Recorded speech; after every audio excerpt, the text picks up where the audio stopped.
up on some much needed vitamin D, which is obviously a massive necessity during the times that we're experiencing now. So the question that many people are asking in the awakening community is really, why is it so easy to manipulate people? Why is it so easy to manipulate their consciousness, their belief systems, their actions?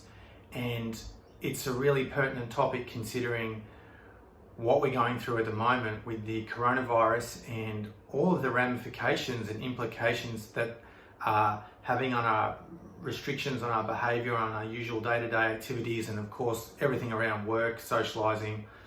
The ramifications are very wide-ranging, but why is exactly that so easy? For example, we've just had the introduction into our language, in the English language, the phrase social distancing, which I'm not exactly sure when that's occurred, but it can't really be much more than 3 weeks ago at most. And yet this phrase is now universally known and acknowledged and understood as to what that means. Now, I'm not suggesting that that is wrong or bad in any way, but obviously we do need to take the necessary precautions and measures against the virus itself. But what my focus is on is, how is it that a phrase like that can be introduced, this Orwellian phrase, social distancing, so easily, so quickly, so widely spread?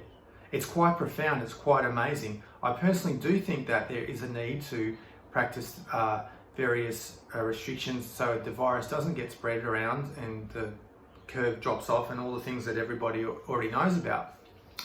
But how is it that in such a short time, millions and millions of people have adopted this phrase, and millions of people around the world have gone and done basically the various restrictions that are involved with the virus and so on? And again, I want to really highlight the fact that I'm not saying that's wrong or bad. My point is, how is it that it's so easy to manipulate the minds of so many people so effectively? It's an important question, and it's an important topic in a much wider context than just this virus, because it's well known the powers that be have been doing this for eons, and it's basically a form of control.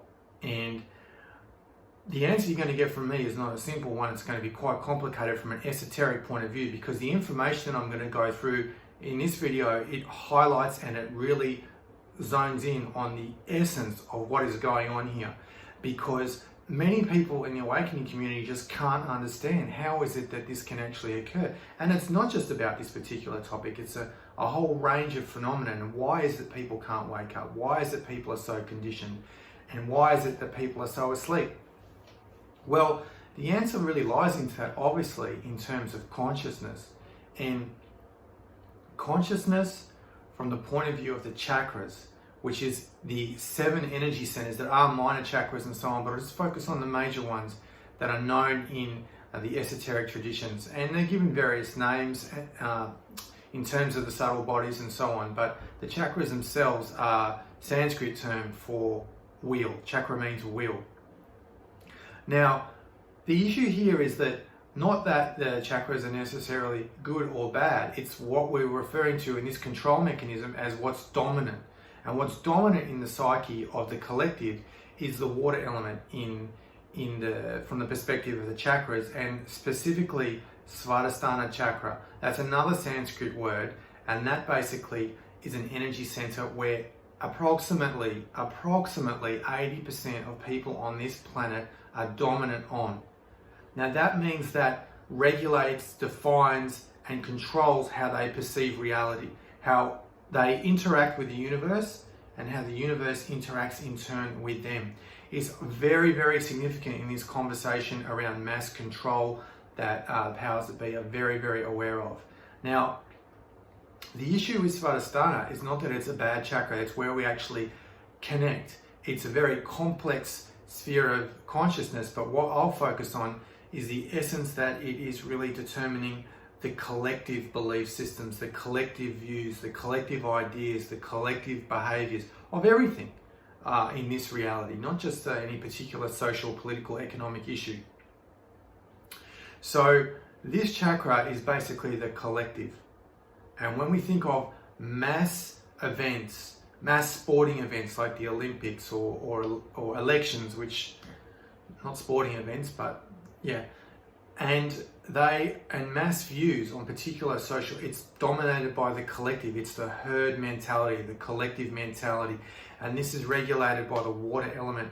Now the water element, the element water, it is oscillating, it is undulating. And by that, I mean that if you pour the water into a cup, it takes the shape of a cup. If you pour it into a vase, it takes the shape of a vase. If you pour it into a pot, it takes the shape of a pot. And this is highly significant because it means that the essence or the values are malleable in terms of belief systems and so on. Now, what's important to understand is that when a certain way of thinking reaches a critical mass, it just spreads in the collective. It goes into the collective subconscious mind. It becomes what we can refer to as a norm. And this norm is basically the consensus of reality. And now this is something that the awakening community really struggles to deal with because there's a lot of judgment, a lot of criticism and so on. But the people who are dominant at this level of consciousness, which is the overwhelming majority of people on this planet, simply cannot perceive things for the way they are. And this causes a lot of frustration, rifts in family relationships, friendships, intimate relationships on this alone because people cannot perceive reality. It's not just cognitive dissonance. That's another topic altogether. And why is this? Because people dominant on this chakra, they feel safe in the collective. You know, if everyone's having a certain opinion about the distancing, then I should do it. And I've been amazed being out and about today that I've seen this implemented extensively in various different situations. And it's quite amazing to see not just the depth of it, but the speed at which it's occurred. Now, underpinning this whole issue is actually fear, that the essence in this case, it's actually built on fear. Now, in terms of the chakras, this is another chakra itself. It's actually even underpinning or beneath Svadhisthana chakra. It's Muladhara chakra, this primal fear. And this is hardwired into the human psyche. And it's something I'll address in another video, but it's also something that we need to contemplate and consider because this is how the masses can be herded, controlled. Now, the flip side of this is that, and this awakening that we're going through at a global level, it's got many different levels and layers. It's a complex thing. But the flip side is when the herd changes values, then because of this magnetism of the collective, then basically the masses think in a new way, in a different way. And everyone is drawn into this herd mentality once a tipping point has been reached.